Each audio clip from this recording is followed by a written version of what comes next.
Hi folks, we're back again. Okay, so we're going to do a video on some requests that we've got lately on laminating boards.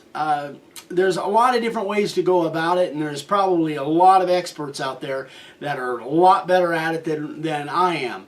But I'm just going to go over a few things, and this may take 2 or 3 videos, I'm not sure yet. I'm going to show you basically the 2 ways that I go about laminating boards for bigger signs.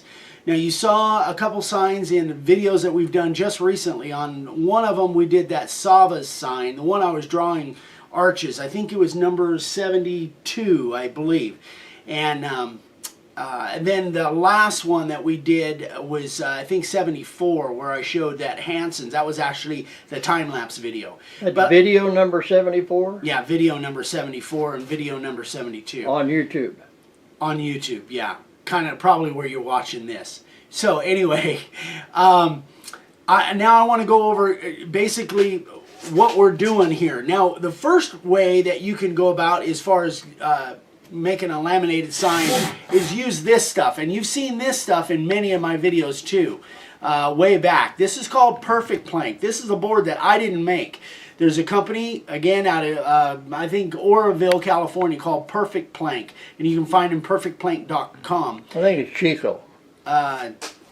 Maybe Oroville. Northern California. Yeah. Anyway, they put together small strips, and they can make this stuff really thick. This is only a 1-inch board, but they can make it like up to 3 or 4 inches thick, and that's all they do, make countertops and sign blanks. So you can buy this. The disadvantage of this is that it's kind of pricey. This is Western Red Cedar, I believe.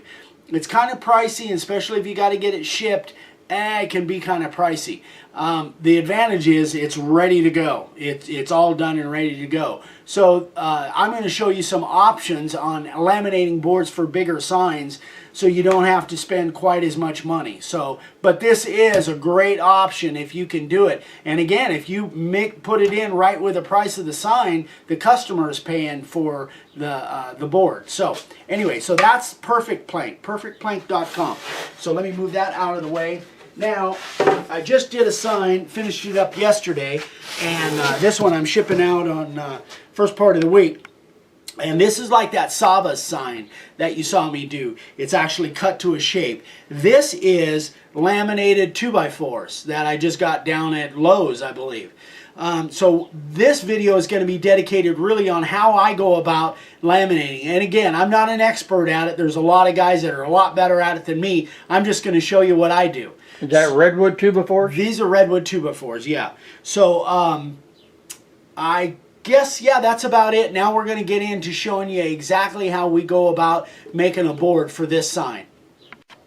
Okay, so what we have here is we have a 2x4. This is a representative sample of the 2x4s that I normally see down at my local Lowe's or Home Depot. And I normally buy 6-foot or 8-foot pieces. So you'll notice that, and what I'm noticing is a lot of them have a red on one side or a combination of red and white, and then the back side may be all white. I'll always use this for my surface when at all possible, because I want a mixture of the red and white. So what you have to do, and again, this is a representative sample. I'll cut my pieces, and then I got to get rid of this easy edge, or what we've always referred to as the easy edge. That because if you try and laminate those together, you're going to have a big groove right in the middle of your sign. So run it through your table saw and or your jointer if you have, and that's what I've already done here. So I'm not going to show that to you on film. I'm just going to show you how we go from this and end up with basically a 3-inch net piece, because we've run this through the table saw and the jointer. If you have a jointer, that's definitely the best way to go, but you don't absolutely need a jointer. It'll help you have a little bit better lamination if you do. So that's I wanted to just show you that this piece, I got lucky, and the pieces I'm going to be laminating together are actually red on both sides, which is very rare. I don't find that very often, but if you have a 2-sided sign, that really helps out. Okay, we'll move on.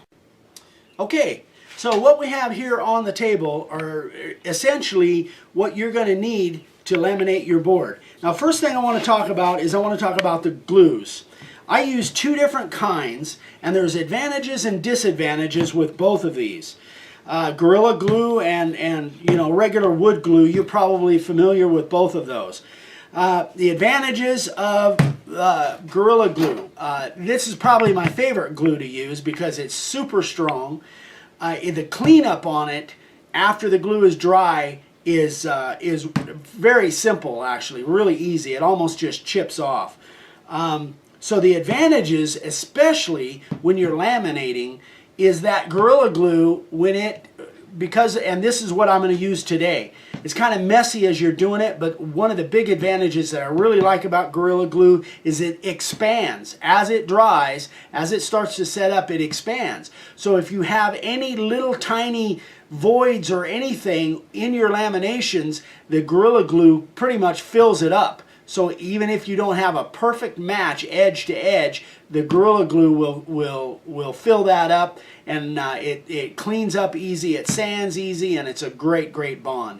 The disadvantages of Gorilla Glue is it's about twice the price of this. This is probably about a $20 bottle of glue, and you're gonna use it up. So the one thing that I stress is glue is pretty cheap as compared to boards that come apart. Signs that come apart. So people are paying good money for a sign. They want it to know that it's going to stay together.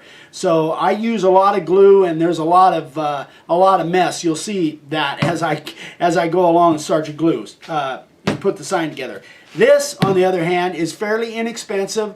The advantages is the fact that it's a little bit easier to use. Because of the way the Gorilla Glue is, this is a little bit easier to use. You got a little bit more time to mess around with it, and it takes a little bit longer to set up. And so, but the advantages are, again, the inexpensive, and it's a little bit easier to use and clean up than it is the Gorilla Glue when it's still wet. So that's kind of the both of them. I'll be using Gorilla Glue today because it's a little bit more difficult to use. It took me a while to get the hang of using that. So that's it on the glues. Here's some of the stuff. These are pony clamps. If you're not familiar with pony clamps, this is on a 3/4 inch pipe. When you buy a pony clamp, you'll buy these two pieces, and then you'll put them on your own pipe, which you can get, obviously. It just threads on. Great clamps for, I don't know of any better way to do it. So I'm going to be using these 3 clamps when I'm putting my board together.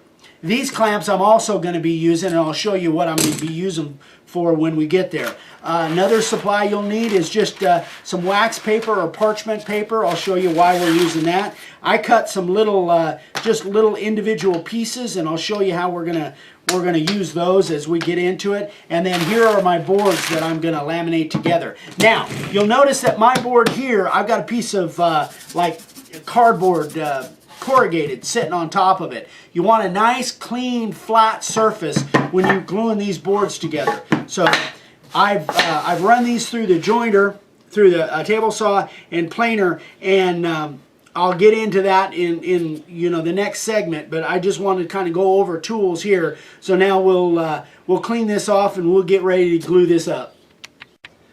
Okay guys, we're running kind of long on time, so I think we're going to go over into a second video. We just don't want our videos just dragging out for 15, 20, 25 minutes. So on the next video, we're going to get right into laminating the boards. You kind of have an idea now of what you need. So on the next video, we'll laminate the board and get it all glued up, and we should be able to finish it up on the next video.